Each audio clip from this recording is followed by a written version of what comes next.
Un grand plaisir et un grand privilège d'être avec vous ce matin et de vous partager la parole lors de votre moment de jeûne et prière.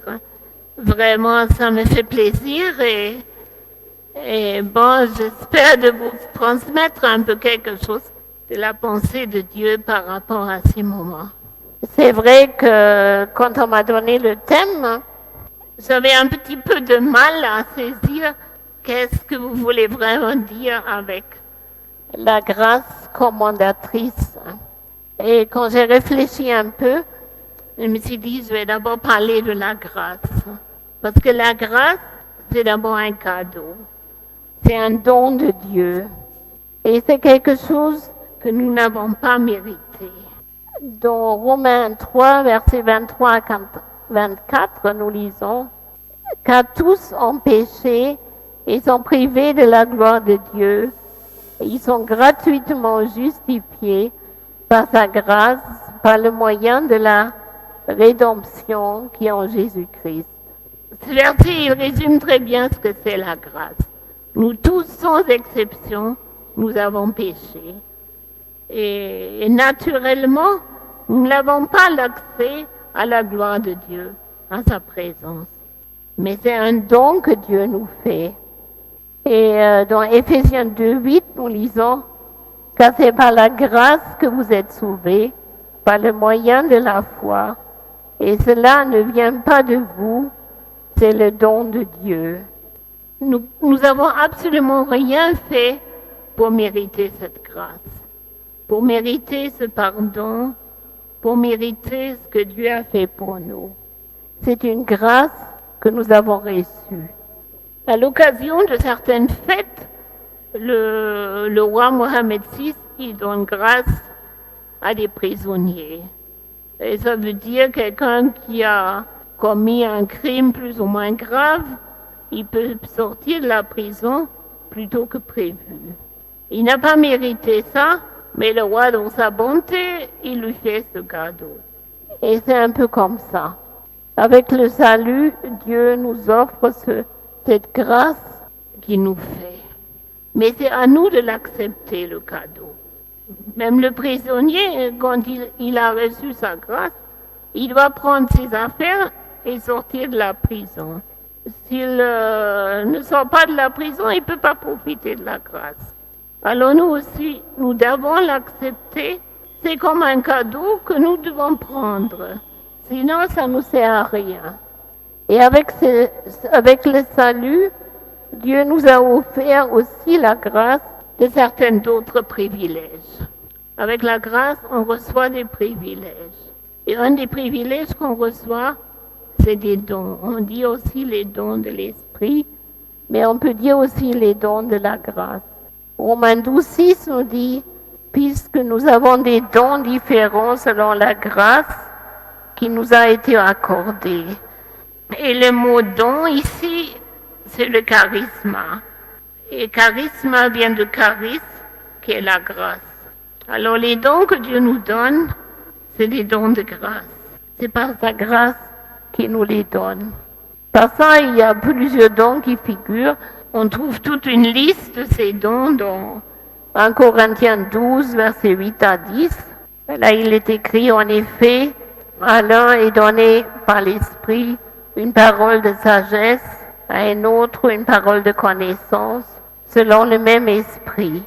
À un autre le don d'opérer des miracles, à un autre la prophétie, à un autre le discernement des esprits, à un autre la diversité de langues, à un autre l'interprétation de langues.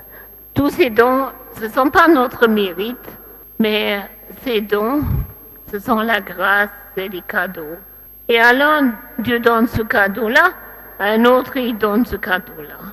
Il ne faut pas être jaloux d'un autre qui a un don que moi, je n'ai pas. Et avoir plusieurs dons, ou plusieurs dons, c'est une grâce, il faut en profiter. Et ça fait partie de la grâce commandatrice. Un autre privilège que Dieu nous donne, c'est d'être écoutés. Écoutés par Dieu notre Père. D'être les enfants de Dieu. Et dans Jean 14, 12 à 14, Jésus dit, en vérité, je vous le dis, celui qui croit en moi fera aussi les œuvres que je fais, et il en fera de plus grandes, parce que je m'en vais au Père, et tout ce que vous demanderez en mon nom, je le ferai, afin que le Père soit glorifié dans le Fils. Si vous demandez quelque chose en mon nom, je le ferai. C'est comme un chèque blanc. Vous savez ce que c'est un chèque blanc? Si je donne un chèque à Félix et j'écris juste Félix, je signe et je ne mets pas le montant. C'est à lui de mettre le montant qu'il veut. C'est comme ça ce que Dieu nous fait. Il dit, vous demandez ce que vous voulez, je vous le donnerai. Ça fait partie de la grâce. La grâce nous permet de donner des ordres au monde invisible, d'accomplir des choses qui sont à l'encontre des lois naturelles, c'est-à-dire de faire des miracles. Mais pourquoi nous vivons souvent pas ces choses? Pourquoi c'est pas présent chez nous? C'est ça la question. La grâce est disponible, mais souvent nous ne vivons pas ses conséquences. Et je pense que c'est ça le thème qu'on a pour cette semaine, pour ces 2 semaines. Comment activer cette grâce? Comment vivre ces choses? Et quand j'ai pensé à ce thème, j'ai pensé à mon petit chauffage. J'ai un petit chauffage de bois que j'ai acheté à Oujda d'ailleurs, et j'ai ramené ça à Fès, et ça fait du bien dans ça, là, le froid d'hiver, d'avoir un petit chauffage. Mais pour profiter de la chaleur, je devais faire plusieurs choses. La première chose, je devais l'installer dans ma maison avec tous les tuyaux, parce que si je ne l'installe pas, je ne mets pas les tuyaux, j'ai la maison pleine de fumée et ça ne me sert à rien. La deuxième chose, dernièrement, j'ai eu quelques problèmes. Malgré la bonne installation, j'ai eu plein de fumée et puis j'ai dû amener plusieurs plombiers pour découvrir quel était le problème. Et le problème, c'était que les tuyaux étaient bouchés avec la saleté, avec les cendres. Alors, si ma vie est bouchée avec la saleté, avec le péché, je ne pourrai pas profiter de la grâce. Et la troisième chose que je dois faire pour avoir la maison chaude, je dois constamment l'alimenter. Je dois constamment mettre le bois, des grands morceaux, des petits morceaux. Et si je ne mets pas de bois, ça ne va pas se chauffer. Et tout à l'heure, on va voir un petit peu qu'est-ce que ça veut dire pour nous. Ajouter du bois, c'est entretenir le feu. Et nous, notre feu, le feu du Saint-Esprit, on l'entretient dans notre prière, dans notre lecture de la Bible. Et je pense que c'est ça un peu ce que vous faites pendant ces 2 semaines. Entretenir ce feu qui vient d'en haut. Alors nous allons voir ces différents points un peu plus concrètement avec ce texte qui nous a été proposé et avec le personnage de Pierre. Dans Matthieu 16, 19, Jésus dit à Pierre, « Je te donnerai les clés du royaume des cieux. Ce que tu lieras sur la terre sera lié dans les cieux, et ce que tu délieras sur la terre sera délié dans les cieux. » Jésus donne ou transmet un grand pouvoir à Pierre, son disciple, et avec Pierre aussi à nous qui nous sommes ses disciples. Le royaume des cieux, ou le royaume de Dieu, c'est l'ensemble des croyants. C'est l'ensemble de tous ceux qui font partie de la famille de Dieu. Dans Jean 3,5, Jésus dit à Nicodème, en vérité, je te le dis, si un homme ne naît d'eau et d'esprit, il ne peut entrer dans le royaume de Dieu. Alors ceux qui sont dans le royaume de Dieu, ce sont ceux qui sont nés de nouveau. Si tu n'es pas né de nouveau, tu ne fais pas partie du royaume des cieux. C'est clair ici. Et si Jésus dit ici à Pierre qu'il lui donne les clés du royaume des cieux, ça veut dire Pierre a dans un sens le pouvoir de faire entrer quelqu'un dans le royaume de Dieu ou de l'exclure. Et la même chose est vraie pour nous. Avec notre prédication, avec notre témoignage, nous pouvons aider quelqu'un pour rentrer dans le royaume de Dieu. Mais avec notre mauvais témoignage, nous pouvons aussi empêcher quelqu'un de rentrer dans le royaume des cieux. Quand je travaillais dans l'association pour personnes handicapées, j'avais 2 employés marocains. Un se disait chrétien, l'autre était musulman. Mais celui qui se disait chrétien, il se comportait d'une telle façon que l'autre disait, si c'est être chrétien, c'est comme celui-là, je ne voudrais jamais être chrétien. Il faut qu'on se rende compte que notre vie est observée. Et par notre vie, nous sommes un témoignage. Un bon témoignage ou un mauvais témoignage. C'est dans ce sens-là que nous avons aussi les clés pour le royaume de Dieu. Et la deuxième partie, elle est un peu plus difficile à comprendre. Certaines voient les liens par rapport aux liens occultes. C'est vrai, il y a des personnes qui sont liées par des esprits mauvais. Et le premier mot, le premier verbe veut dire lier, attacher, mettre en prison. Et le deuxième veut dire délier, détacher. C'est le même mot que Jésus utilise quand il dit à Lazare, après qu'il soit sorti du tombeau, il faut le délier, il faut lui enlever les bandes là qui étaient encore autour de lui. Et dans le sens, on peut le comprendre. Ça peut faire aussi allusion à la discipline dans l'Église, au fait que quelqu'un qui a péché, il faut le reprendre entre nous, il faut le reprendre devant l'Église. S'il ne veut pas accepter, après Jésus dit, Matthieu 18, c'est presque les mêmes paroles qu'il a dit à Pierre. Je vous le dis en vérité, tout ce que vous lierez sur la terre sera lié dans le ciel, et tout ce que vous délierez sur la terre sera délié dans le ciel. Dans la parole vivante, le verset est traduit par « Ce que tu interdiras ou permettras ici-bas sera sanctionné par l'autorité divine. » Dans tous les cas, Jésus donne ici un grand pouvoir à Pierre et à nous. Et ce pouvoir est dans la parole. Proverbe 18, 21 dit « La mort et la vie sont au pouvoir de la langue. » Alors faisons attention à ce que nous faisons avec notre langue. Nous pouvons l'utiliser pour la gloire de Dieu, mais nous pouvons aussi l'utiliser pour faire du mal. Tout ça, c'est compris dans la grâce commandamentrice. Alors revenons un petit peu à notre exemple du petit chauffage. La première chose, c'était l'installation. Et dans ce verset principal, Jésus dit à Pierre, je te donnerai les clés du royaume des cieux. Et le verbe ici utilisé, c'est dans le futur. C'est pas je t'ai donné, mais je te donnerai. Même Pierre, à ce moment-là, il n'était pas encore vraiment prêt. Mais Jésus voit déjà le potentiel en lui. Il donne cette prophétie sur lui. Nous allons partir un petit peu en arrière dans notre texte et je vais demander à David de nous lire les versets 13 à 18, Matthieu 16, 13 à 18. Jésus, arrivé sur le territoire de Césarée de Philippe, posa cette question à ses disciples. Au dire des gens, « Qui suis-je, moi le Fils de l'homme ?» Ils répondirent, les uns disent Jean-Baptiste, d'autres Élie, d'autres Jérémie ou l'un des prophètes. Mais vous, leur dit-il, qui dites-vous que je suis? Simon-Pierre répondit, tu es le Christ, le Fils du Dieu vivant.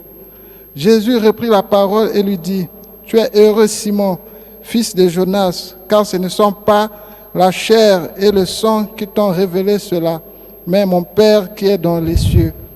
Et moi, je te dis que tu es Pierre et que sur cette pierre, je bâtirai mon église et que les portes du séjour des morts ne prévaudront pas contre elle. Amen. Amen. Pierre, il avait compris quelque chose de très important.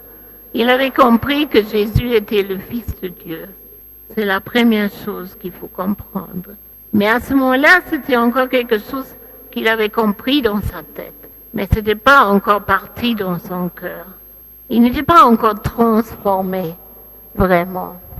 Il ne suffit pas que tu sais que Jésus est le Fils de Dieu, mais il faut que ça rentre dans ton cœur. Il faut que tu l'installes dans ton cœur. Oh, on s'excuse, on va traduire pour nous les anglophones. Mais on va continuer. Ok. Alors il faut que Jésus soit vraiment installé dans ton cœur. So the first thing that Peter did is that he identified Jesus as the Son of God. So she's saying that for us to activate this grace, we must install Jesus in our lives. Dans les versets qui suivent, Jésus explique à ses disciples quel mort il attendait et qu'il allait mourir sur la croix et qu'il allait ressusciter le troisième jour. In the following verses, Jesus was telling them that he will be crucified and then he will be buried, but in the third day he will resurrect again. Matthieu 16, 22, 23, Pierre, l'ayant pris à part, se mit à le reprendre et dit « À Dieu ne plaise, Seigneur, cela ne t'arrivera pas. » Mais Jésus, se retournant, dit à Pierre « Arrière de moi, Satan, tu m'en es un scandale, car tes pensées ne sont pas les pensées de Dieu, mais celles des hommes. » So when Jesus said this, Peter said, "Never, Lord, this will never come to you. You're not going to die." And Jesus replied by saying, "Get away from me, you Satan, because your thoughts are not my thoughts." Pierre, il ne pensait pas encore comme Jésus. Il pensait d'une façon humaine. Il voulait suivre Jésus, mais il voulait le faire de sa façon. Peter at this point was not having the actual mind of Christ. He wanted to follow Jesus, but he wanted to follow him according to what he wanted to do. Un peu plus tard, dans Luc 22, 31-32, Jésus dit encore à Pierre, et je lis dans la parole vivante, « Écoute Simon, méfie-toi. Satan a demandé le droit de vous passer tous au cible, comme on secoue le blé pour le séparer de la balle. Mais moi, j'ai prié pour toi, pour que tu ne perdes pas la foi. Et toi, le jour où tu seras revenu sur le bon chemin, sois le soutien de tes frères. Fortifie-les. » So in the next verse, from 24, we realize that Jesus was telling Peter the truth, how he has to go and fortify the other brothers in the faith. Littéralement, il dit ici, quand tu auras fait demi-tour, ou là quand tu te seras converti. Se convertir, ça veut dire faire demi-tour. Changer les pensées, laisser les pensées humaines et penser comme Dieu pense, comme Jésus pense. So Jesus was telling Peter about repentance. And then to repent means to have a U-turn of your life, to have a change of mind and having that of Christ. À ce moment-là, Pierre n'était pas encore vraiment converti. At this particular moment, when they were talking, Peter was not really converted. Et on voit ça peu après, il abandonne Jésus. Il le réunit même et dit que je ne connais pas ce Jésus. That's why when we continue the reading, you realize that he denied Jesus Christ 3 times. That means that he was close to Jesus, but he wasn't really converted.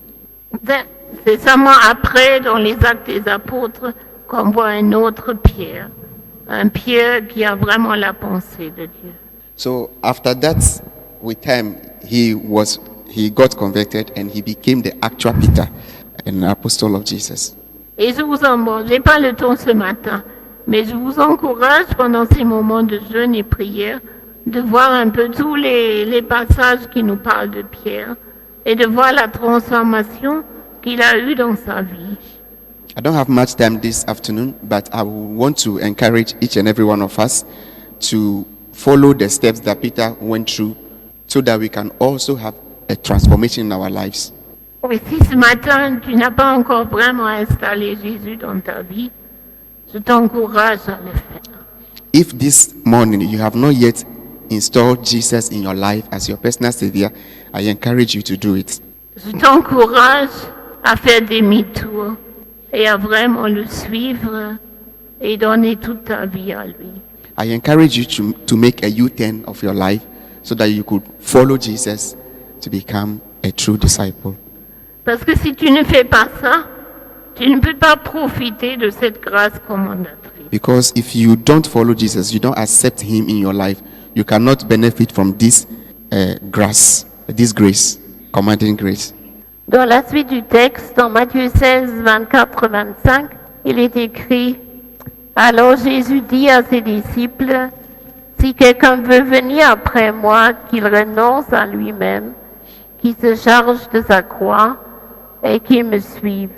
Car celui qui voudra sauver sa vie la perdra, mais celui qui la perdra à cause de moi la trouvera. » When we read Matthew chapter 16, verse 24 and 25, Jesus was telling the disciples, anyone who wants to follow me must deny himself, must carry his own cross and follow me. C'est ça, installer la grâce, installer Jésus dans notre vie. That is how to install Jesus in our lives. Il faut qu'il soit le maître de ta vie. Jesus must be the master of your life. Et s'il n'est pas le maître de ta vie, et tu essayes à commander à des mauvais esprits, ils vont se tourner vers toi. So if Jesus Tu is vas not en in your, souffrir. if Jesus is not in your life, then you are commanding demons to leave using this commanding grace. The demons will come back and enter you. So Jesus is important before we command. Il y a une histoire dans les Actes des Apôtres de quelques-uns qui ont essayé de faire ça, mais ils n'étaient pas vraiment des gens qui suivaient Jésus. Nous In the- pouvons lire ça dans Actes 19, 13 à 16. We are reading that there were instances in the Bible where some people went to cast out demons and the demons were not living. The demons were not living because they were not having Jesus in their lives at this time. So we are reading from Acts chapter 19, verse 13. Quelques exorcistes juifs ambulants essayaient d'invoquer sur ceux qui avaient des esprits malins le nom du Seigneur Jésus en disant « Je vous conjure par Jésus que Paul prêche ».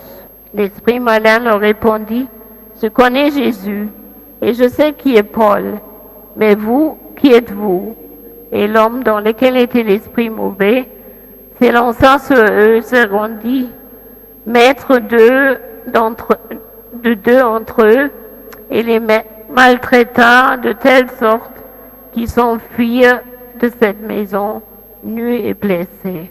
So these men they went out and they were trying to cast out the demon from people that were possessed with these demons. But the demons were not going. So the demon in the people were asking them, "We know who Jesus is. We know who is Paul. But you, who are you?" So at the end, they were not able to cast out the demon from the people.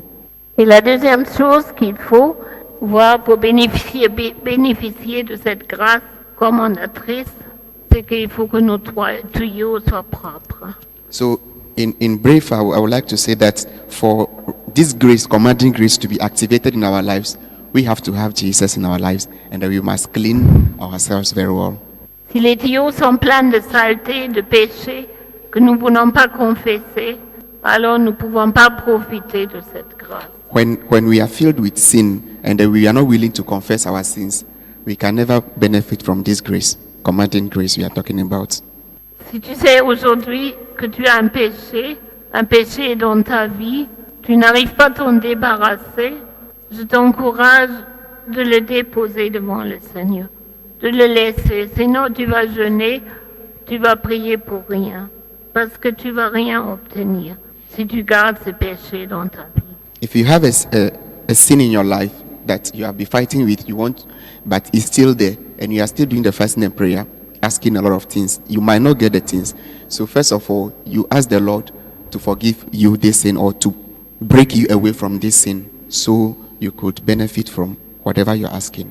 Il y a un autre triste exemple dans les Actes des Apôtres de quelqu'un qui avait un péché dans sa vie. Il voulait avoir le même pouvoir de donner le Saint-Esprit, transmettre le Saint-Esprit que Pierre et Jean faisaient, mais il voulait le gagner avec son argent. Alors, ça n'a pas marché non plus. Vous pouvez lire ça dans Acte 8, 18 à 23. On ne va pas le lire maintenant. When you read Acts chapter 8, verse 18 downwards, there was a man that was praying. He wanted to have the power that Peter and other disciples were having. He did all, but he could not get it because he was having sin. He was having his personal will that he was not willing to allow. So he wasn't able to get it. Peut-être tu dis, des fois je prie, il n'y a pas de résultat. C'est pas que Dieu ne t'écoute pas, mais c'est qu'il y a quelque chose qui l'empêche de t'écouter. Sometimes we pray, but we don't get result. It doesn't mean, it's not like God hasn't heard our prayers. He has heard it, but there is something that is a barrier between God and us, which is always sin. Dans Isaïe 59, 1 à 2, le Seigneur dit, « Non, la main de l'Éternel n'est pas trop courte pour sauver, ni son oreille trop dure pour entendre. Mais ce sont vos crimes qui mettent une séparation entre vous et votre Dieu. Ce sont vos péchés qui vous cachent sa face et l'empêchent de vous écouter. » Reading from Isaiah chapter 49, verse 1. Surely the arm of the Lord is not too short to save, nor his ear too dull to hear. But your iniquities have separated you from your God. Your sins have hidden his face from you, so that he will not hear. Alors si tu veux bénéficier de cette grâce de Dieu, de cette grâce commandatrice, examine ta vie. Et s'il y a quelque chose, dépose-le au pied de la croix. So if you really want to benefit from this commanding grace, we have to leave a lot of things in our lives that Jesus has already taken to the cross. Et la troisième chose, il faut alimenter le feu. The third thing, we have to on the fire. Sans une vie intime avec le Seigneur, tu ne vas pas profiter de la grâce. If we don't have an intimate life or relationship with the Lord, we can't have this particular grace in our life. Tu ne peux pas t'attendre à ce que les mauvais esprits t'obéissent si tu ne pratiques pas une vie de prière. You cannot stand up one day and start casting out demons if you don't have a prayerful life. So we must love to pray. Dans l'Ancien Testament, les Juifs ils devaient brûler des holocaustes, des animaux pour apaiser Dieu. In the Old Testament, the Jew, they were using the blood of animals to wash away sin and make sacrifices. Dans Lévitique 1, verset 9, il est écrit « Il lavera avec de l'eau les entrailles et les jambes, et les sacrificateurs brûlera le tout sur l'autel. C'est un holocauste, un sacrifice consumé par le feu, d'une agréable odeur à l'Éternel. » Reading from Leviticus chapter 1, verse 9. You are to wash the internal organs and the legs with water, and the priest is to burn all of it on the altar. It is a burnt offering, a food offering, an aroma pleasing to the Lord. Dans la Nouvelle Alliance, on ne brûle plus des animaux parce que Jésus est déjà mort. Amen. Mais nous sommes encouragés à faire un autre sacrifice. Hallelujah. In the New Testament, we are not asked to do animal sacrifice because Jesus has sacrificed himself for us, but we have to continue doing the sacrifice by making ourselves holy. Dans Romains 12, verset 1, il Romans est chapter écrit 12, verse 1. Je vous exhorte donc, frères, par les compassions de Dieu, à offrir vos corps comme un sacrifice vivant, saint, agréable à Dieu, ce qui sera de votre part un culte raisonnable. I exhort you, therefore I urge you, brothers and sisters, in view of God's mercy, to offer your bodies a living sacrifice, holy and pleasing to God. This is the true and proper worship. Le don de notre vie en sacrifice, le don de notre vie à Dieu, c'est ça ce qui fait aussi une bonne odeur que le Seigneur agrée. Et c'est comme ça qu'il va nous donner cette grâce et nous faire profiter de cette grâce. We have to make our lives a pleasing aroma to the Lord. So based on that, He will give us freely this commanding grace and everything we want from it. Dans Apocalypse 5, verset 8, nos prières sont considérées comme une bonne odeur, comme un parfum pour Dieu. Revelation chapter 5, verse 8. And when he had taken it, the 4 living creatures and the 24 elders fell down. Ils avaient chacun une harpe et des coupes d'or, rempli dans le sens qui représente les prières de ceux qui appartiennent à Dieu. Nos prières, ils sont comme un odeur, comme un parfum que le Seigneur sent. So we are praying and our lives should be an aroma, a perfume, pleasing to the Lord. Alors si tu veux activer cette grâce commandatrice dans ta vie, je t'encourage à passer au moins 1 heure par jour dans la prière, dans la méditation. So if you really want to activate this commanding grace in your life, I encourage you to spend a little time in prayer every day. Make sure you pray.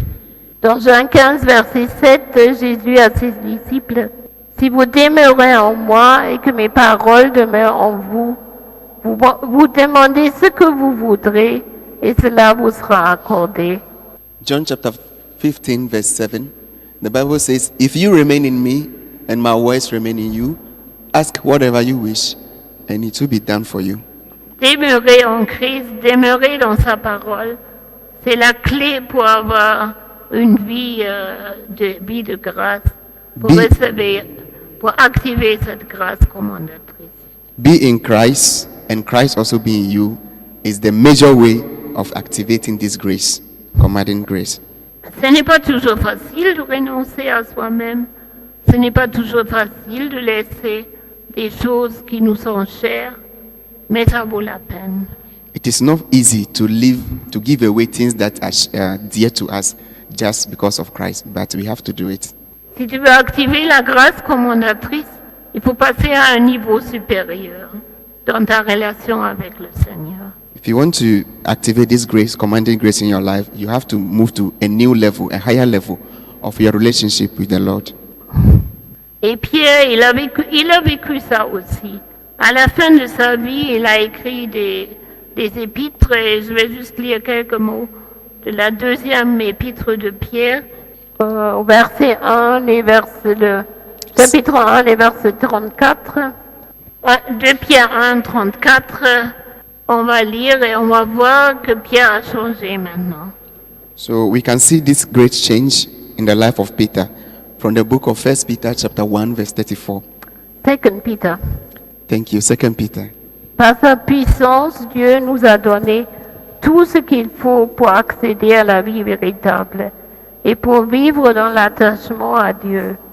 En effet, il nous a fait connaître celui qui nous a appelés à partager sa propre gloire et sa puissance. Par cette gloire et cette puissance divine, nous avons reçu les promesses d'une suprême importance et d'un prix inestimable. Grâce à elle, vous pouvez échapper à l'empire des passions qui mènent ce monde à la ruine et devenir participant de la nature divine. Amen. Alors pour résumer, In summary, c'est 3 choses qu'il faut penser pour activer cette grâce. there are 3 things that I want us to think about or to respect to activate the commanding grace in our lives. Je vais le faire un peu à l'envers. I'll start from the back, reverse. Il faut entretenir ta vie avec le Seigneur. You have to take care of your life with the Lord. Et il faut faire ça par la prière et la méditation de sa parole. You do that through prayer and the meditation of the Word of God. Et puis il faut faire une chasse radicale au péché dans ta vie. And we have to abandon sin in our lives. Et la chose la plus essentielle, si tu n'as pas encore donné ta vie à Jésus, il faut que tu donnes ta vie à Jésus. And then the last thing that is very important, if you have not yet given your life to Jesus, you must do that. Et si aujourd'hui il y a quelqu'un ici, si aujourd'hui tu es ici et tu dis, c'est vrai, je n'ai pas encore donné ma vie à Jésus, je n'ai pas encore reçu comme mon Sauveur, comme mon Seigneur, je ne suis pas encore né de nouveau, je t'encourage à le faire. So if you are here today, you know that you have not yet given your life to Jesus, or Jesus is not in your life, I encourage you, come up and accept Jesus into your life. Je t'encourage à te lever maintenant, à venir ici, on va prier pour toi. And I ask you, after the message, you come forward, we'll pray with you, for that Jesus be the Lord of your life. If you don't have Jesus yet, you come forward when we are praying. Si tu n'as pas encore reçu Jésus, je t'invite à le faire aujourd'hui.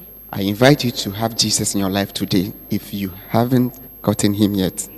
Bon, apparemment, vous avez tous reçu Jésus dans votre vie. Gloire à Dieu. Je vous encourage à continuer à vous débarrasser de tout péché.